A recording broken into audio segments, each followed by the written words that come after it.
Okay, Unit 6, Parallel Lines, Lesson 2. We're going to continue with some angles today, but first let's review our vocabulary and theorems that we learned yesterday. Parallel lines, they have the same slope, and we get a lot of angle congruence and information out of parallel lines. With transversals, transversal is the line that intersects any two other lines. Specifically, we're going to talk about transversal intersecting parallel lines. Alternate interior angles, it's a set of angles that are on alternate sides of the transversal and inside the two parallel lines. Corresponding angles is a set of angles that are on the same side of the transversal and in the same position relative to their parallel lines as each other.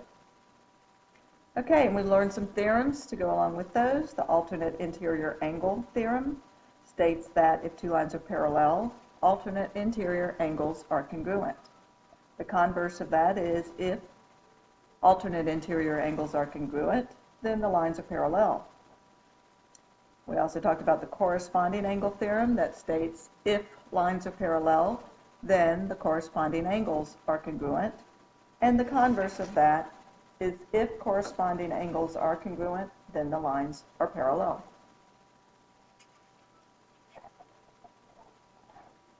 Okay, now we've got some more angles to learn and more theorems. So the first one we're going to talk about is the same side interior angles. So they're on the same side of the transversal and on the inside between the two lines. Okay, just like the alternate interior angles, they're the same, they're inside the two lines, but the same side interior are on the same side of the transversal. So 3 and 5 are same side interior angles, and angle 4 and angle 6 are same side interior angles.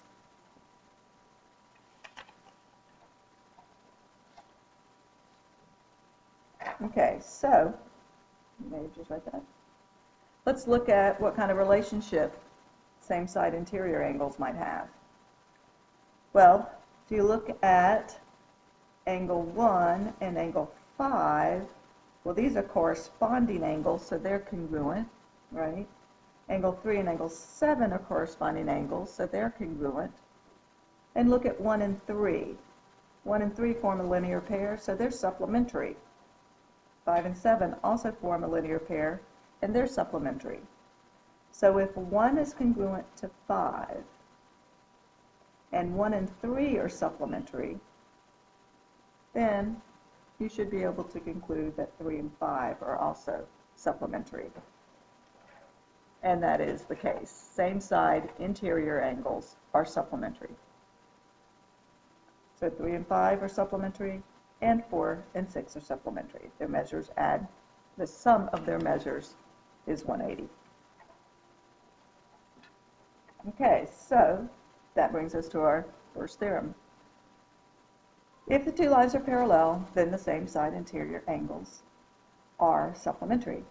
So if we're told that that line M and that line N are parallel, then we know that angle 3 and angle 5 are supplementary,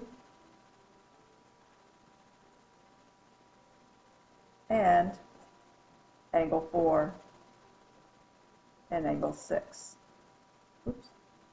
are supplementary.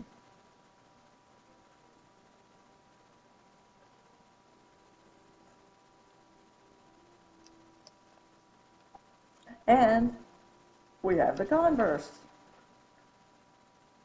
If we are given that angles are supplementary, same side interior angles are supplementary, then we know that the lines are parallel. If we're given that, then we can conclude that M is parallel to N, since 4 and 6 are same side interior angles.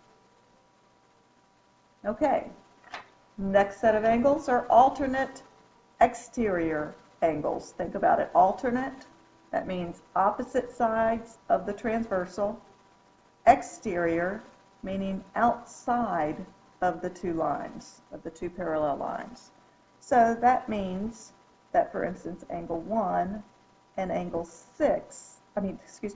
8 are alternate exterior angles. They're on opposite sides of the transversal and are outside of the two lines. This is inside and this is outside.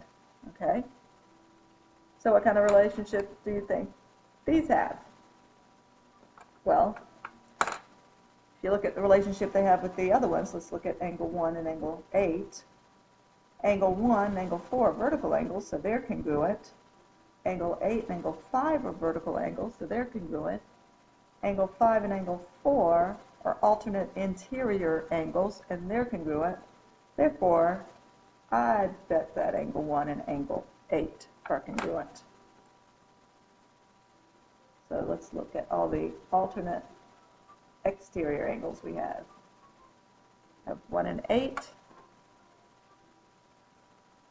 and 2, and 7. And those are all the ones that are exterior and on opposite sides of the transversal.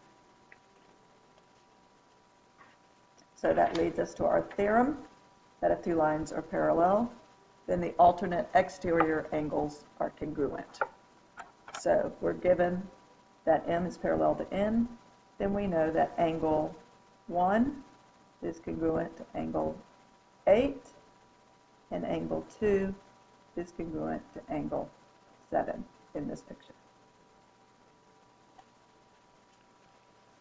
Okay, and the converse of that, you guessed it, if we have alternate exterior angles congruent, then we can conclude that the lines are parallel. So if we're told that angle 2 is congruent to angle 7, we see that those are alternate exterior angles. So we can conclude that line M is parallel to line N. Okay, now let's do some algebra. If we have the measure of angle 2 and the measure of angle 3, okay, we need to use those to find the measures of all the angles. Well, what's the relationship of 2 and 3? These are our lines that are parallel. Again, this should be labeled line 2. Okay, so line 1 is parallel to line 2. Here's our transversal. These are both on the same side of the transversal and inside the parallel lines. So they're same side interior angles. And what do we know about them? They're supplementary. So the measure of angle 2 plus the measure of angle 3 is going to give us 180 degrees. So just put that in, 3x minus 4 plus 2x plus 10 equals 180. This is how you know whether to set them equal to each other or to add them together and set it equal to 180. You have to know what the relationship are. If the relationship between the angles is that they are congruent, you set the expressions equal to each other. If they're supplementary, you have to add them together and set it equal to 180. Okay, combine your terms, you get 5x plus 6 equals 180, subtract 6 from both sides, 5x is 174, divide both sides by 5, you get x is 34.8. Just put that in for the measure of angle 2. Get 3 times 34.8 minus 4 equals 100.4. Put it in for the measure of angle 3, or you could have just subtracted this from 180, and you get 79.6. And sure enough, if you add those together just to double check, you get 180.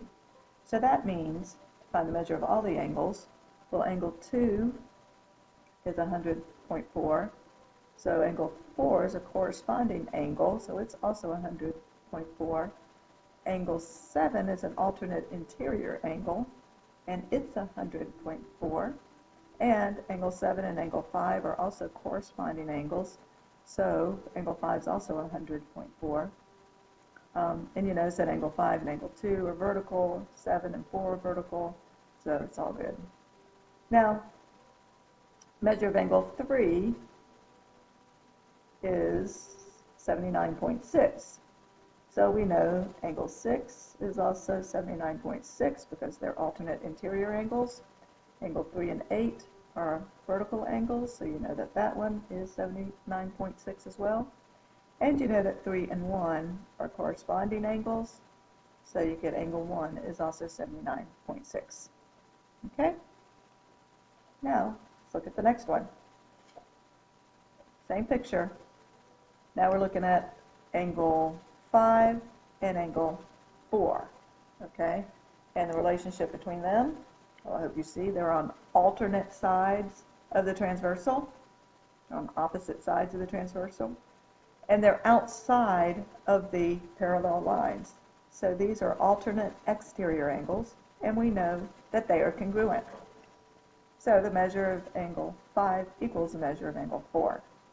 Set them equal to each other. Subtract 6x from both sides, add 80 to both sides. Get 78 equals 4x. X equals 19.5. Put that in for the measure of angle 5. We'll get 115. The measure of angle 5 is 115. Put it in for the measure of angle 1, and you get that it is, oh, we were asked for the measure of all the angles. Oh, well, you know that angle 4 is also 115. Since angle 1 and angle 5 are a linear pair, then they're supplementary.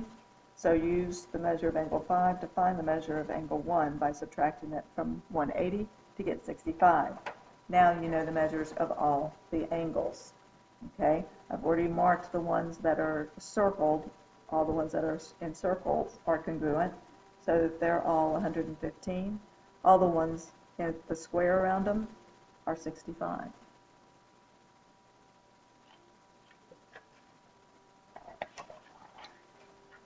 Okay, let's do some more. Here we've got the measure of angle 3 and angle 5. So let's look at 3 and 5. Well, 3 and 5 are on the same side of the transversal, and they're inside the parallel lines. So they are same side interior angles. Okay, so they are supplementary. You have to remember these. So the measure of angle 3 plus the measure of angle 5 equals 180. So you substitute in the expressions for measure of angle 3 and angle 5. Set it equal to 180. Combine your like terms. You get 30x plus 50. Subtract 50 from both sides. 30x equals 130. Divide by 30, and you'll get 4 and 1/3. In your calculator, it will be 4.33333 repeating. You can leave it that way, or you can just say 4 and 1/3. Okay, so substitute that in for a measure of angle 3. And you'll get the measure of angle 3 is 98 and 2/3. Put it in your calculator. Then you know that the measure of angle 5, you can substitute that in. 4 1/3. In for the measure of angle 5, you get 81 and 1/3. You could also have subtracted 98 and 2/3 from 180 to get 81 and 1/3. Okay, it only asks us to find the measures of angle 3 and 5, but we could have found the measure of every one of those angles given this information, just like we did in the previous problems. Okay, so now we're looking at the measure of angle 1 and 7. 1 and 7.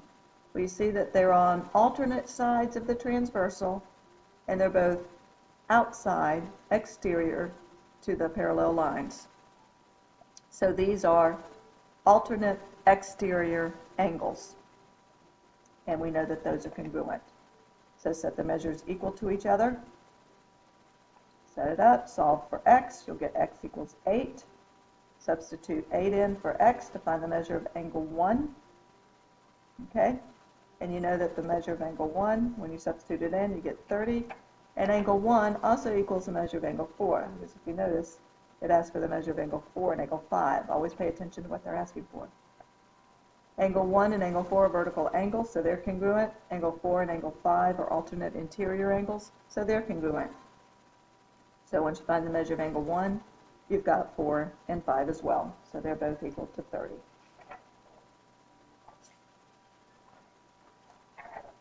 Okay, we got another proof.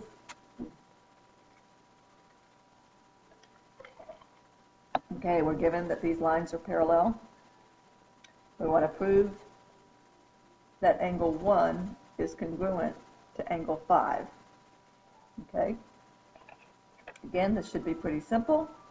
What kind of relationship does angle 1 and angle 5 have?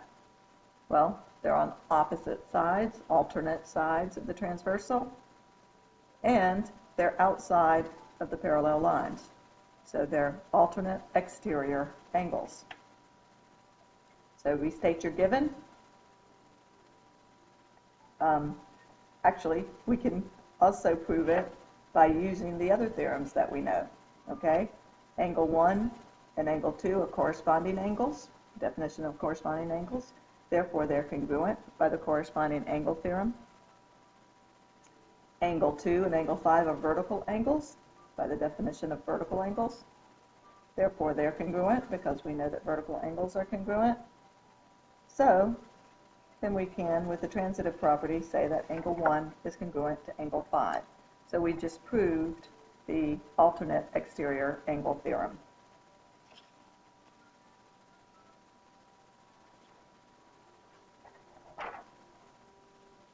Okay.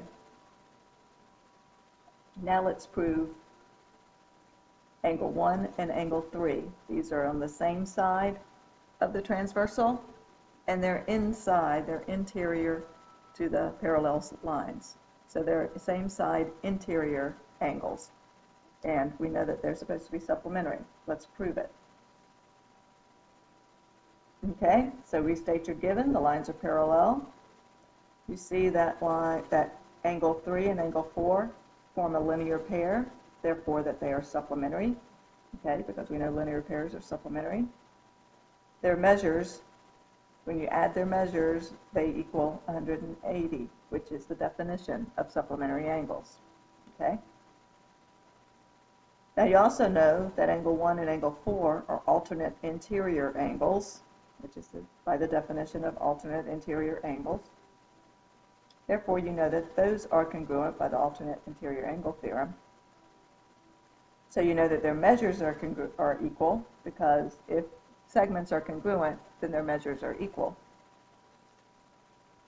Okay?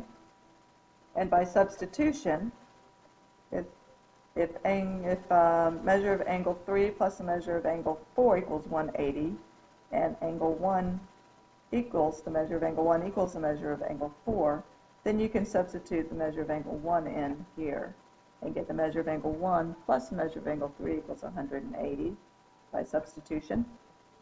And then you can say that they are supplementary, because that's the definition of supplementary, that their measures equal, the sum of their measures equal 180. So we just proved the same side interior theorem. And that's it for today's lesson.